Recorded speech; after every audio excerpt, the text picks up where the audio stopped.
Hello मित्रों, हमारे YouTube channel teacher tips में आपका हार्दिक स्वागत है। आइए आज हम आपको हिंदी सीटेट में पूछे जाने वाले हिंदी के वैकल्पिक विषय के बारे में बताने चल रहे हैं।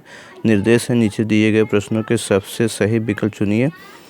क्वेश्चन है मित्रों, भाषा सीखने की कौन सी विधि मातृभाषा को मध्यस्थ बनाए बिना दूसरी भाषा को सीखने में सहायक होती है? पहला अनुवाद विधि, दूसरा द्विभाषी विधि, तीसरा अप्रत्यक्ष विधि, चौथा प्रत्यक्ष विधि। तो मित्रों इसमें डी ऑप्शन सही है। भाषा सीखने की प्रत्यक्ष विधि मातृभाषा को मध्यस्थ बनाए बिना दूसरी भाषा को सीखने में सहायक होती है। सेकंड क्वेश्चन है, भाषा शिक्षण में खेल का सर्वाधिक महत्वपूर्ण स्थान है क्योंकि भाषा शिक्षक को कम श्रम करना पड़ता है। खेल भाषा को विस्तार देते हैं।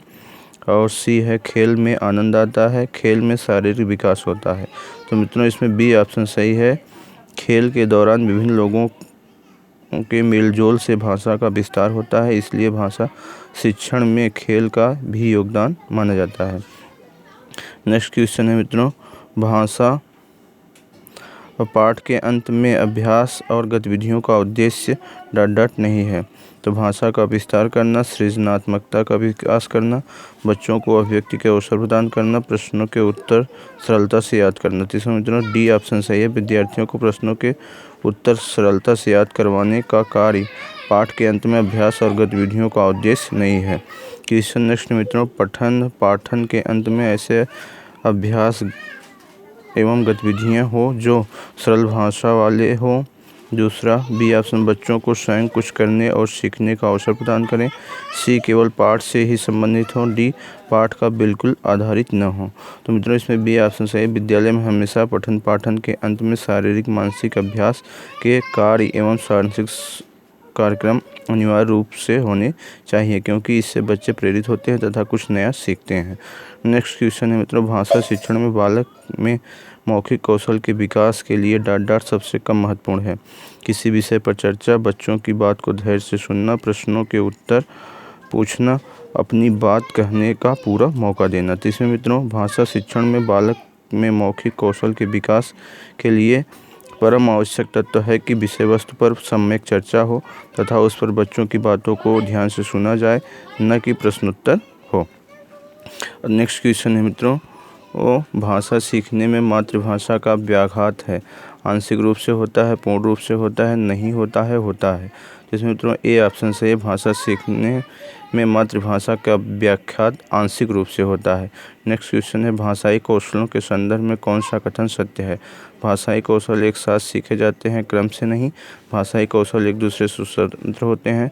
सी ऑप्शन, भाषाई कौशल एक क्रम से सीखे जाते हैं। डी ऑप्शन, भाषाई कौशल एक दूसरे से प्रभावित नहीं करते हैं। तो इसमें ए ऑप्शन से मित्रों भाषाई कौशलों के संदर्भ में यह सत्य नहीं है कि भाषाई कौशल एक साथ सीखे जाते हैं, न कि क्रम में।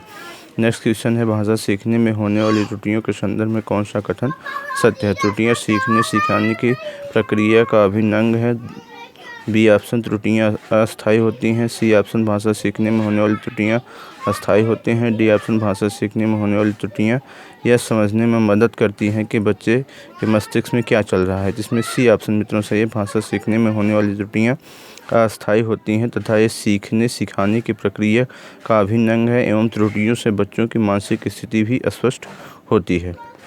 नेक्स्ट क्वेश्चन है, एक प्राथमिक शिक्षक के रूप में आप सतत और व्यापक आकलन करते समय किसे सर्वोपरि मानते हैं? कठिन बच्चों का श्रुतलेख, लिखित प्रश्न पत्र, पाठ से देखकर सुलेख लिखना। डी ऑप्शन, बच्चों द्वारा विभिन्न संदर्भों में भाषा प्रयोग की क्षमता। तो इसमें मित्रों डी ऑप्शन सही है। प्राथमिक शिक्षक के रूप में बच्चों द्वारा विभिन्न संदर्भों में भाषा प्रयोग की कला की पहली प्राथमिकता होनी चाहिए, अन्यथा बच्चा बोलने में त्रुटियां करेगा, अतः शिक्षक को इस प्रकार विशेष ध्यान देना चाहिए। नेक्स्ट क्वेश्चन है, प्राथमिक स्तर पर बच्चों की पठन क्षमता का आकलन करने में किस प्रकार की सामग्री सर्वाधिक महत्वपूर्ण होती है? आतंकवाद पर आधारित निबंध, बाल साहित्य की कोई संवादात्मक कहानी, पाठ्यपुस्तक। डी ऑप्शन, औपचारिक पत्र। मित्रों इसमें बी ऑप्शन सही है। प्राथमिक स्तर पर बच्चों की पठन क्षमता का आकलन करने में बाल साहित्य की कोई संवादात्मक कहानी का होना अनिवार्य नहीं है।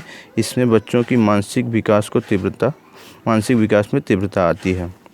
नेक्स्ट क्वेश्चन है, पहली और दूसरी कक्षा में भाषा शिक्षण के साथ ही कला शिक्षा को समेकित करने का उद्देश्य नहीं है।